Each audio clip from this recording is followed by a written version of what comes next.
Je peux dépasser le camion. Oui, réponse A. Non, réponse B.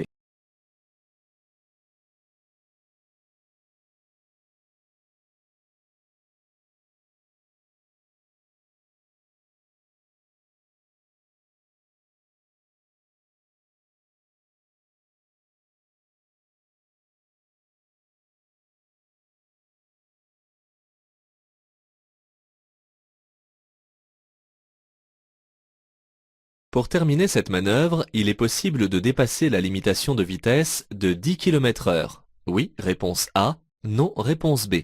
De 20 km/h. Oui, réponse C. Non, réponse D.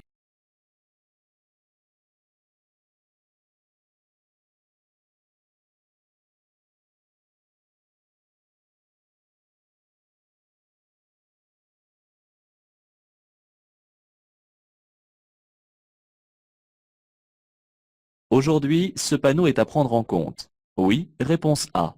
Non, réponse B. Je vais pouvoir circuler à 90 km/h. Oui, réponse C. Non, réponse D.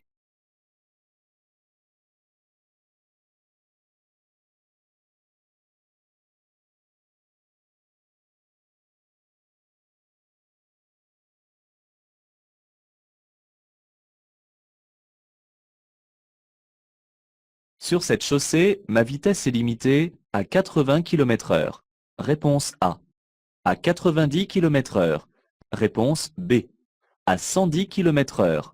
Réponse C.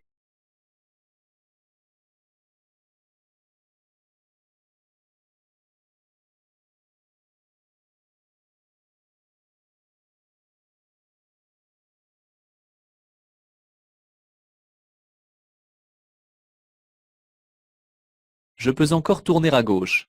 Oui, réponse A. Non, réponse B.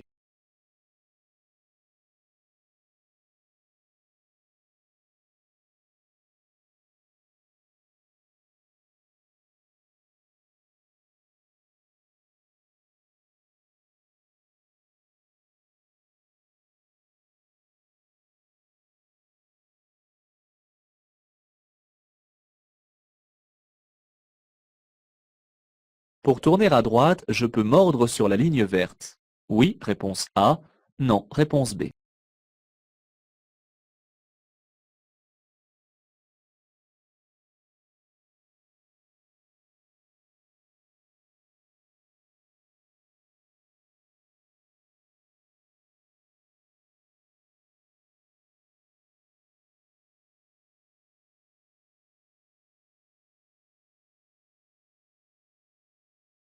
Pour tourner à gauche, je me place au centre de la chaussée, immédiatement dans la voie centrale. Réponse A.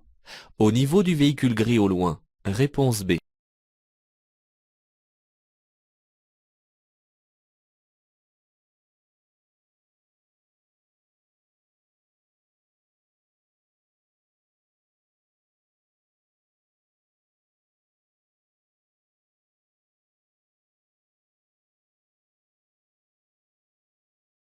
Le radar de recul permet de se passer des rétroviseurs. Oui, réponse A.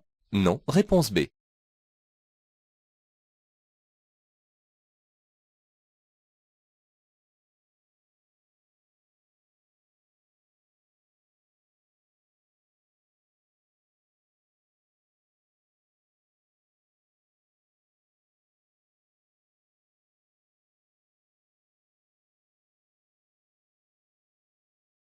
Je tourne moi aussi à gauche. Je cède le passage au véhicule blanc. Oui, réponse A. Non, réponse B. Je cède le passage au cycliste. Oui, réponse C. Non, réponse D.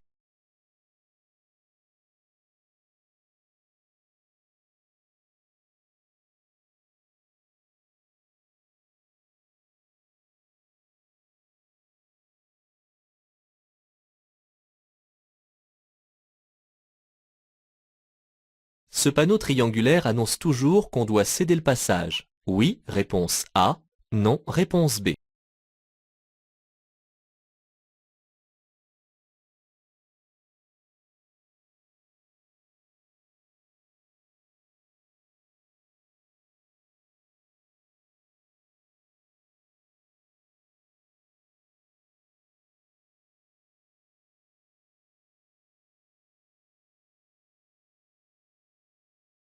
La vitesse sera limitée à 50 km/h immédiatement. Oui, réponse A. Non, réponse B. Seulement dans la voie de droite. Oui, réponse C. Non, réponse D.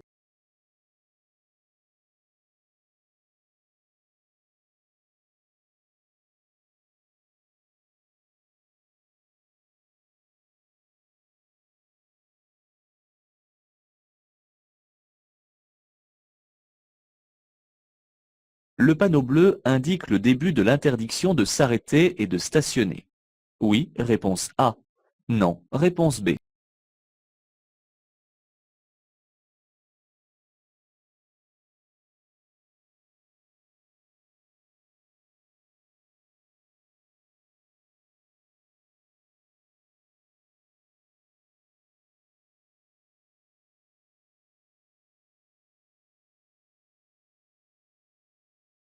Ce panneau me signale un contrôle automatique du port de la ceinture de sécurité. Réponse A. Un contrôle automatique de la distance de sécurité. Réponse B. Un contrôle automatique de la vitesse. Réponse C.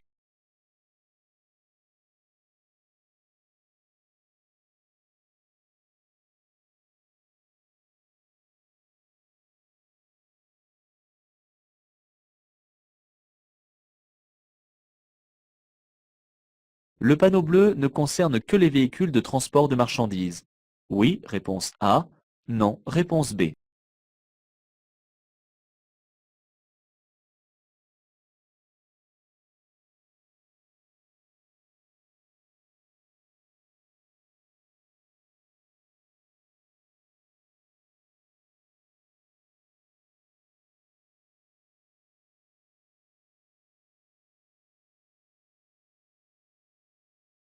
Les habitants de ce hameau m'invitent à ralentir. Oui, réponse A.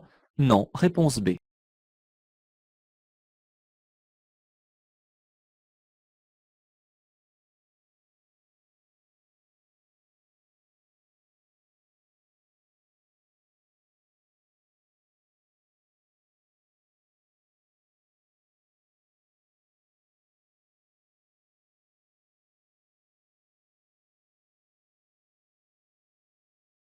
Je conduis une camionnette sans galerie. Ce panneau me concerne. Oui, réponse A. Non, réponse B.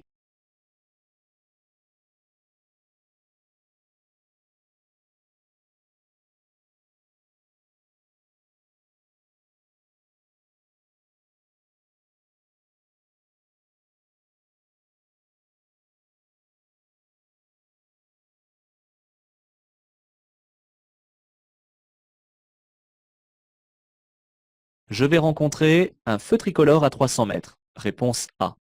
Plusieurs feux tricolores sur 300 mètres. Réponse B.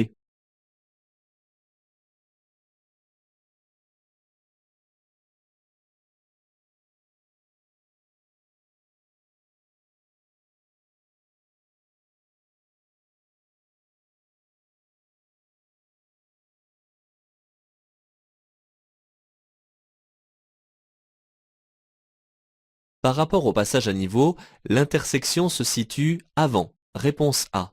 Après. Réponse B.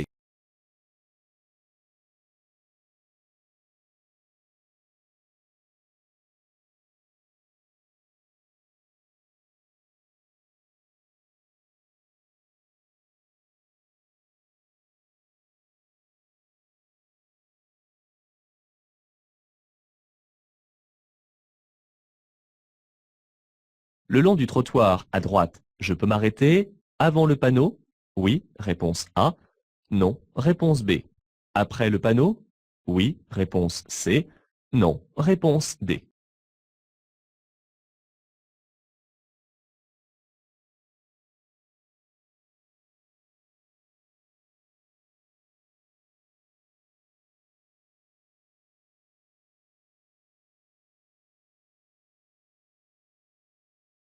Pour stationner sur ces emplacements, je manœuvre de préférence en marche arrière. Réponse A. En marche avant. Réponse B.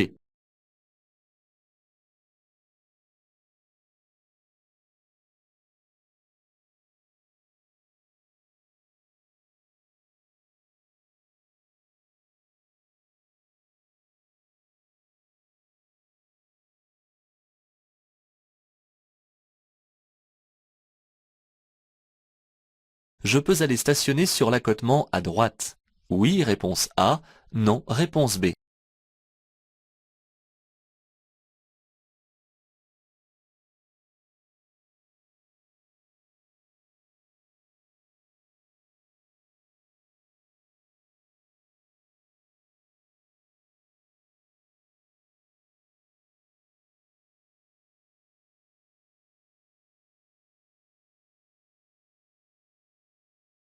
Pour utiliser mon garage, je préfère entrer en marche arrière. Réponse A.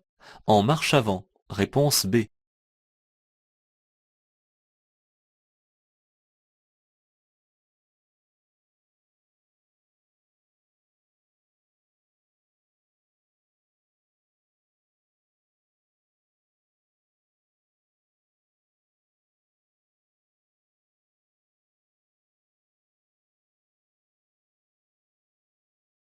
En cas d'urgence, je peux me ranger dans la zone derrière les balises rouges et blanches. Oui, réponse A.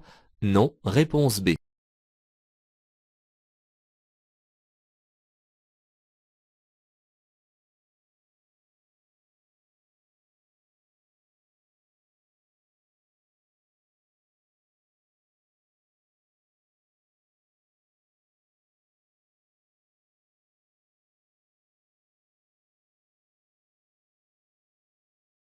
Je dois posséder dans mon véhicule un gilet de sécurité. Oui, réponse A. Non, réponse B. Un triangle. Oui, réponse C. Non, réponse D.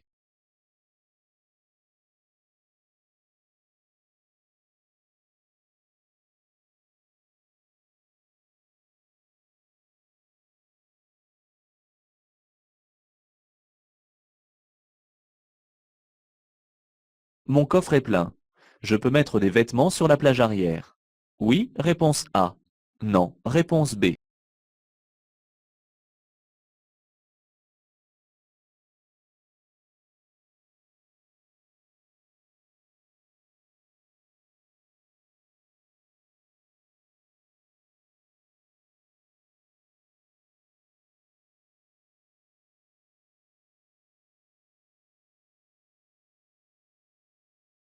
Je visite la région. Le risque principal ici est la chaussée dégradée. Réponse A.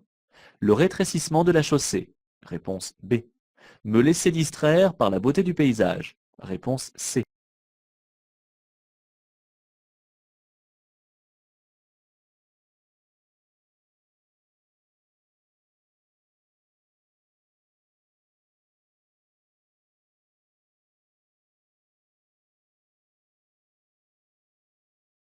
Le réglage en hauteur de la ceinture peut être effectué sur certains modèles. Oui, réponse A. Non, réponse B.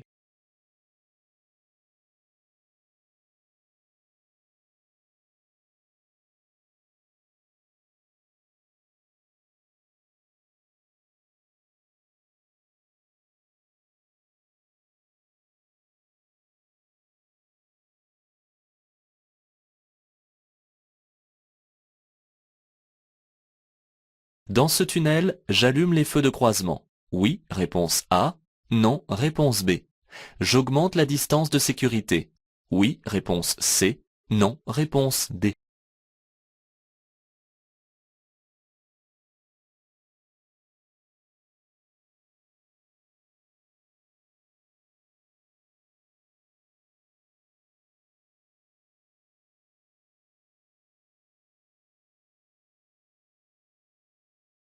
Ces deux logos déconseillent la conduite. Réponse A.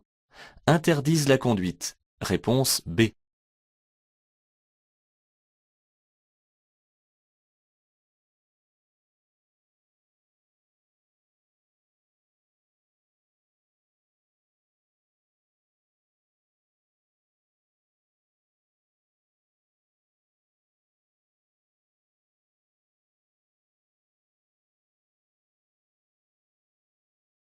En dépassant ces camions, je risque de faire des écarts de trajectoire. Oui, réponse A. Non, réponse B.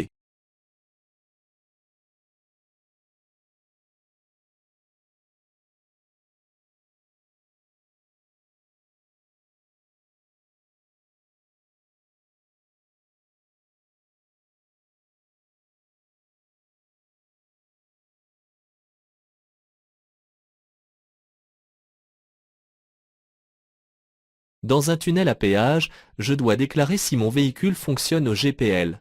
Oui, réponse A. Non, réponse B.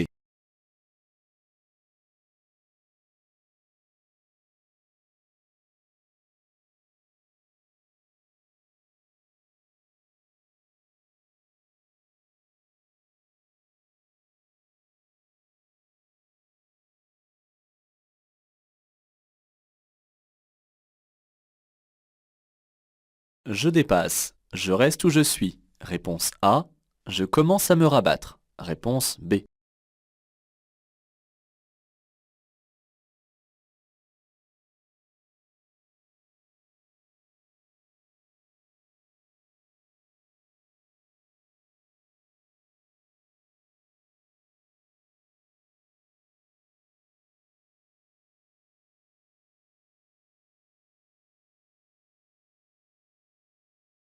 Je tracte une remorque de 300 kg. Ma vitesse est ici limitée à 90 km/h. Réponse A. 110 km/h. Réponse B. 130 km/h. Réponse C.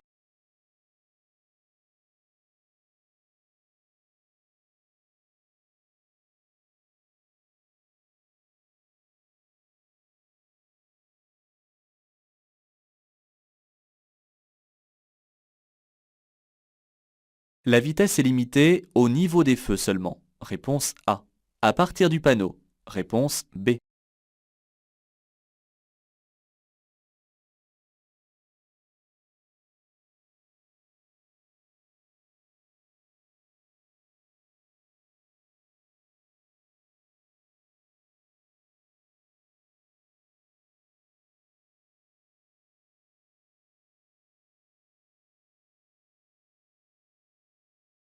Je vais tout droit. Ma vitesse est limitée à 70 km/h. Oui, réponse A. Non, réponse B.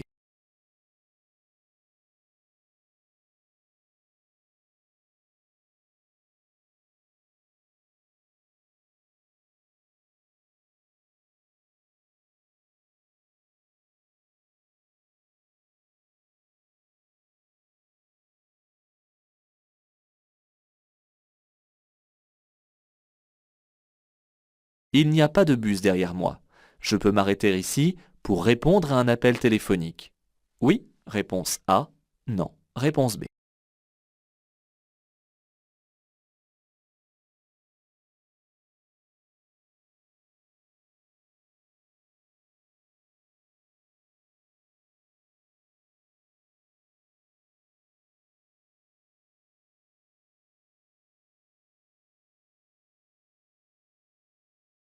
Les pneus neige dits de contact sont identifiables par les lettres M plus S. Oui, réponse A. Non, réponse B.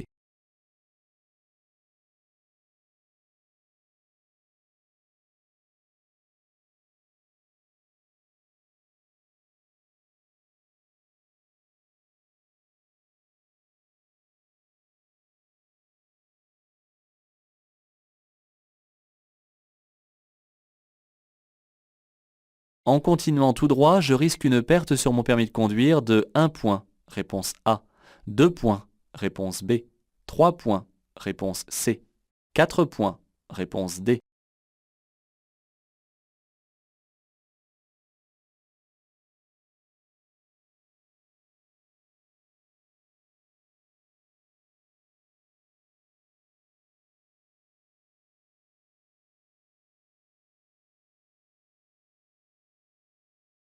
En l'absence de passage piéton, j'utilise ici l'avertisseur sonore. Oui, réponse A. Non, réponse B. Je passe. Oui, réponse C. Non, réponse D.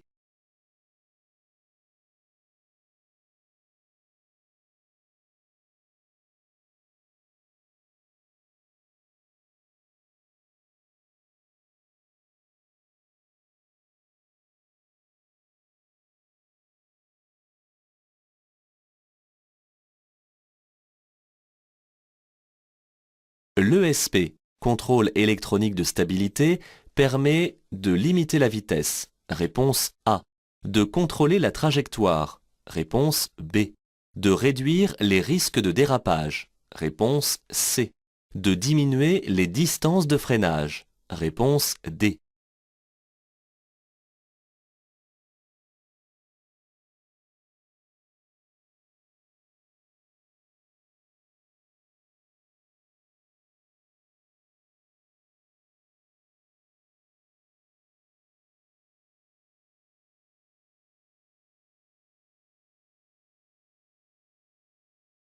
Je circule ici sur une route à chaussée séparée par un terre-plein central, où la circulation s'effectue en sens unique. Bien que la visibilité vers l'avant soit réduite, je peux dépasser car personne ne peut arriver en face. J'effectue les contrôles et je dépasse car je me suis trop rapproché.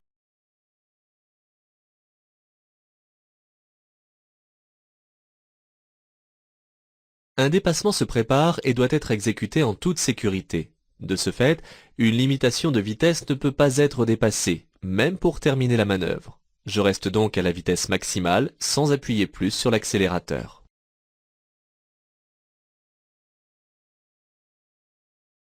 En regardant sur les bords, on aperçoit les traces d'enneigement récent. La température est donc proche de 0 degré. De plus, la chaussée semble très humide et la route est sinueuse. En conséquence, il serait très imprudent de circuler à la limite de la vitesse maximale, malgré la sortie d'agglomération.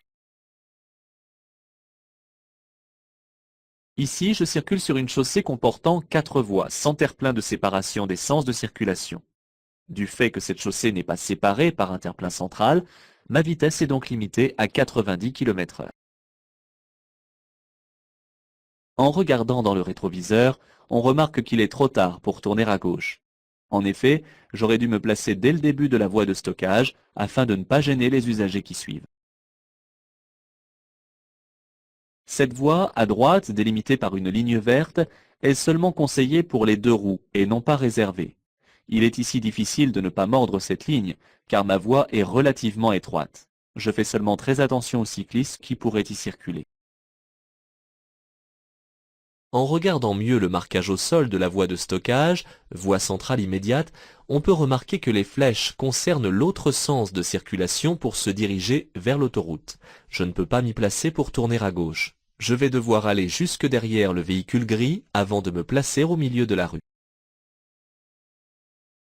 La carrosserie des véhicules limite parfois la vision dans la vitre arrière. La visibilité se réduit alors à celle fournie par les rétroviseurs du véhicule qui se révèlent être insuffisantes et dangereuses lors de manœuvres. Le risque de choc avec un obstacle est possible. Le radar de recul a pour rôle de pallier ce manque de visibilité en avertissant, par un signal sonore, de la proximité d'un obstacle qui n'apparaîtrait pas dans le champ de vision.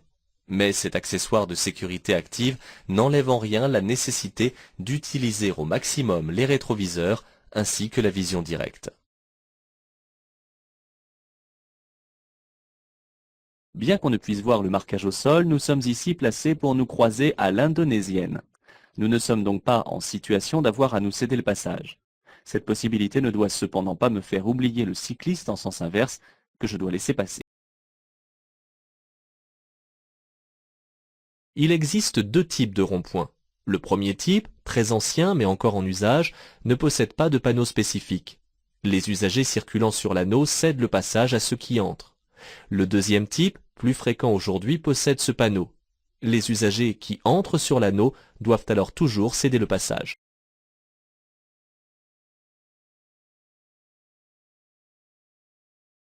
Sauf indication contraire, une limitation de vitesse prend effet à partir du panneau jusqu'à la prochaine intersection.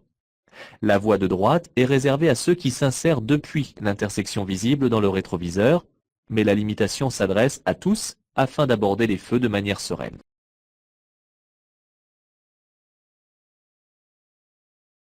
Les panneaux carrés à fond bleu donnent des indications. Ici, ce panneau indique que je circule dans une rue à sens unique. Les panneaux de signalisation se lisant séparément, le panneau d'indication ne complète donc pas le panneau de prescription. C'est le panonceau qui joue ce rôle. L'interdiction de s'arrêter et de stationner commence à partir du panneau de prescription et, sauf indication contraire, est valable jusqu'à la prochaine intersection. Ce panneau annonce un dispositif de contrôle automatique et systématique de la vitesse de circulation des véhicules. Ce système ne permet pas encore de contrôler la distance de sécurité entre les véhicules, mais certains appareils sont actuellement en cours de test et remplaceront, à terme, les radars actuels. Le contrôle du port de la ceinture de sécurité est bien souvent effectué avec les jumelles à laser. Le panneau bleu signale la position d'une tête d'îlot que je dois contourner par la droite. Le panneau de prescription, quant à lui, interdit le passage aux véhicules de transport de marchandises. Ces deux panneaux sont totalement indépendants. Dans ces petits hameaux, sur un réseau secondaire où la circulation n'est pas très importante, les habitants sont chez eux et les enfants assez libres. Ce panneau m'invite, moi, l'intrus de passage, à faire attention aux enfants qui pourraient être occupés à jouer sur la chaussée ou sur les abords. L'accès de la route sera interdit aux véhicules dont la hauteur, chargement compris, est supérieure à 4,20 m. Les camionnettes dont les galeries sont chargées peuvent éventuellement être concernées par cette interdiction. Si j'ai un doute sur la hauteur de mon véhicule et de son chargement, il est préférable de prendre les mesures avant de prendre la route. La signalisation m'annonce qu'à 300 mètres, je serai en présence de feux tricolores. Je dois me préparer à ce que ces feux soient au jaune fixe ou clignotant, au rouge, au vert ou encore éteint. Dans le cas où je rencontrerai plusieurs feux tricolores, le panonceau serait alors accompagné de 2 flèches de distance. Hors agglomération, les panneaux de danger sont implantés à 150 mètres du danger annoncé. Le panneau annonçant la présence d'un cédé-le-passage à l'intersection est situé à 150 mètres de celle-ci. Ce dernier étant placé après le panneau de danger, l'intersection se situe immédiatement après le passage à niveau. Si l'arrêt et le stationnement sont interdits à partir du panneau, l'arrêt avant le panneau n'est pas non plus possible ici, car je constituerai une gêne pour les piétons à qui ce passage est réservé. De plus, je suis dans une intersection munie de feux. Ici, les places de stationnement sont implantées en bataille. Il est donc préférable de se ranger en marche arrière afin d'avoir une meilleure visibilité lorsque l'on repart. Attention, sur les parkings des grands magasins, il est plus pratique de manœuvrer en marche avant pour déposer les courses dans le coffre. Cependant, la manœuvre sera beaucoup plus délicate pour repartir. La ligne de rive ressemble ici à celle qui borde les bandes d'arrêt d'urgence sur les voies rapides. Je circule ici en agglomération près d'une école. Ce n'est donc pas une voie rapide. Ces lignes matérialisent souvent la proximité d'une intersection ou d'un aménagement de ce type. Elles n'interdisent pas l'accès à l'accotement afin de stationner. Il faut imaginer ici l'insécurité due au manque de visibilité pour sortir ensuite du garage si l'on est entré en marche avant. Autant que possible, il est plus sûr de pouvoir repartir en marche avant. J'entre donc dans cet espace ou à l'intérieur en marche arrière. En cas de panne, je dois dégager la chaussée et me ranger là où je serai à l'abri. Je franchis donc la ligne continue jaune à droite et je m'avance au mieux pour ne pas non plus m'exposer aux engins qui circulent. Chaque véhicule doit être équipé d'au moins un gilet de sécurité rétro-réfléchissant homologué placé dans l'habitacle, de telle manière qu'il puisse être enfilé avant de sortir du véhicule. Le triangle de présignalisation est lui aussi obligatoire, mais peut être conservé dans le coffre de la voiture. Je peux mettre quelques vêtements sur la plage arrière, à condition toutefois que le champ du rétroviseur intérieur reste libre. Je n'y mets pas d'objet car il pourrait se transformer en projectile en cas de choc. Quelle vue magnifique sur la baie des Anges avec en toile de fond les neiges éternelles du massif alpin. Le paysage peut distraire le conducteur et lui faire oublier la présence des travaux. Pour mieux apprécier le panorama, je m'arrête sur l'accotement. Sur certains modèles, la position en hauteur est réglable au niveau de la tâche haute. Cette fonction est très pratique lorsqu'on est grand ou de petite taille.